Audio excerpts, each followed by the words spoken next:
फिरौन का दरियाई नील में डूबने का कोई प्रोग्राम नहीं था, मगर डूब गया। शद्दाद अगले सैकड़ों साल जन्नत में अयाशियां करना चाहता था, मगर दरवाजे पर पहुंचकर मर गया। निमरूद की प्लानिंग तो कई सदियां और हुकूमत करने की थी, मगर एक मच्छर ने मार डाला।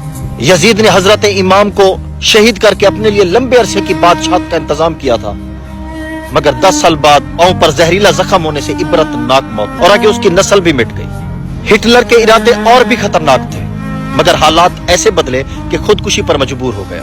दुनिया के हर जालिम को एक मुद्दत तक मोहलत मिलती है, फिर जब अल्लाह ताला की पुकार आती है तो धन, दौलत, ताकत, रसायल, वसायल कुछ भी काम नहीं आता। सारा गुरूर और घमंड और तकब्बुर यही रह जाता है। कुछ जाता है साथ तो अमाल और किरदार।